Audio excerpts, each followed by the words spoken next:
Let's bring in the National Senate Leader Bridget McKenzie. What do you make of that announcement today, Bridget McKenzie? Does it make sense to pursue a trial of that sort? Well, obviously it's a decision that the state Labor government has made.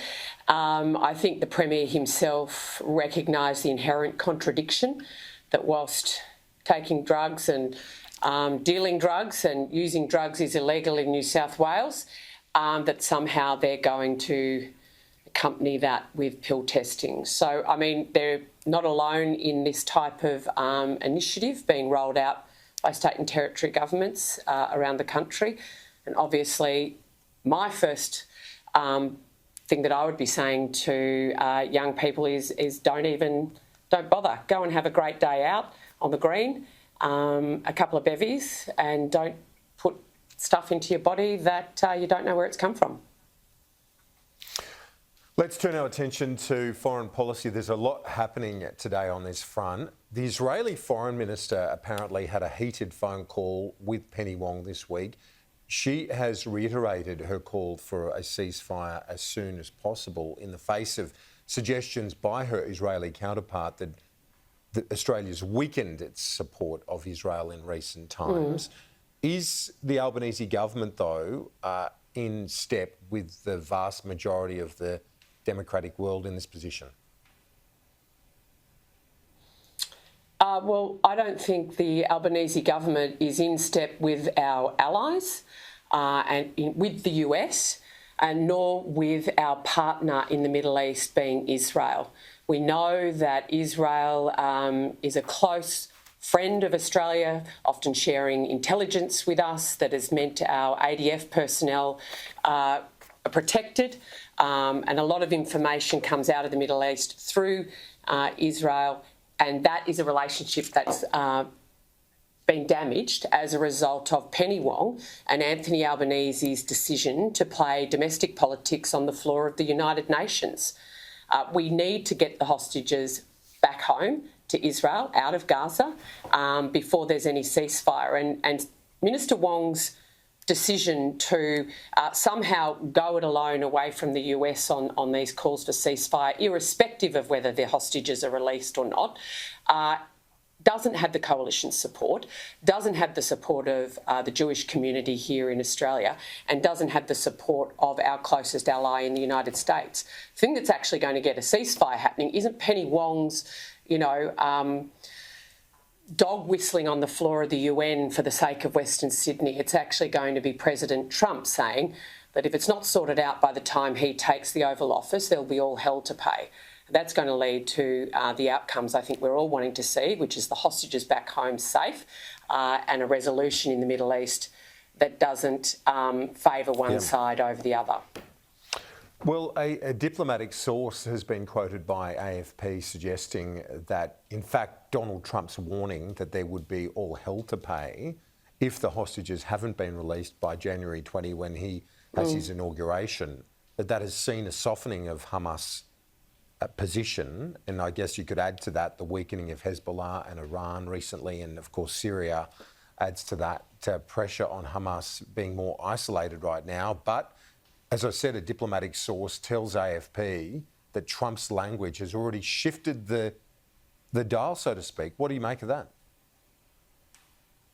Well, I mean, this is what a strong leader does, and this is why we should be aligning ourselves with the United States, a friend of Israel, a true partner of Israel in the Middle East, instead of what Penny Wong as a foreign minister has been doing since October the 7th on the floor of the UN, which is playing domestic politics. Leadership requires you to say uncomfortable things that aren't necessarily popular in your domestic home patch to actually get the right outcome. And the right outcome is that the hostages are returned as the very bare minimum of any sort of proposed ceasefire, whereas our government has gone another way. So I think what it shows is strong leadership, decisive leadership, unwavering clarity on what needs to happen in order for ceasefire talks to actually have a foundation for going forward is exactly what the US President-elect has done, and it is in stark contrast to our own government, which is a shame. Also, suggestions that a deal could be done by the end of the year. We will monitor that closely. Let's look at the issue out of Ukraine now. The government finally sending the ambassador back on a permanent basis. Our embassy reopening in Kyiv. That's a good thing. Yeah, absolutely. And we've been calling for that for a long time. Our allies and partners were back, from mid-22 onwards. We all stand with the courageous people of Ukraine in this war. We've been, obviously, as a country, supporting them with hardware and information. But getting that diplomatic presence on the ground, I think, is critical. We think it's obviously taken too long, but welcome it happening as of this week, which is fantastic.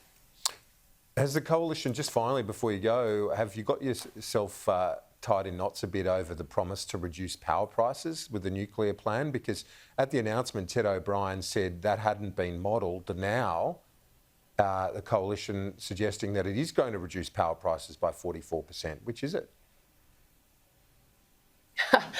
Well, Kieran, price is, absolutely tied to cost. So if something's going to cost you 44% less, i.e. your pathway to net zero, then the price of what's being produced at the end of the line will similarly go down. That is just a simple law of economics, and we know that our plan to get to net zero by 2050 and secure our energy supplies into next century will be 44% cheaper than Labor's plan. Labor's been trying to spruik their costings at 5 times less than the actual cost.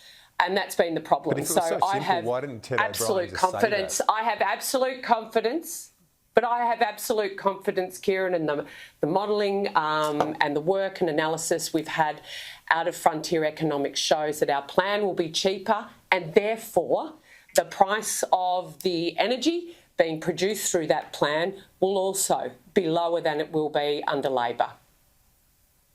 Bridget McKenzie, thanks. We'll talk to you next year. Have a great Christmas and New Year. Appreciate it. You too, mate.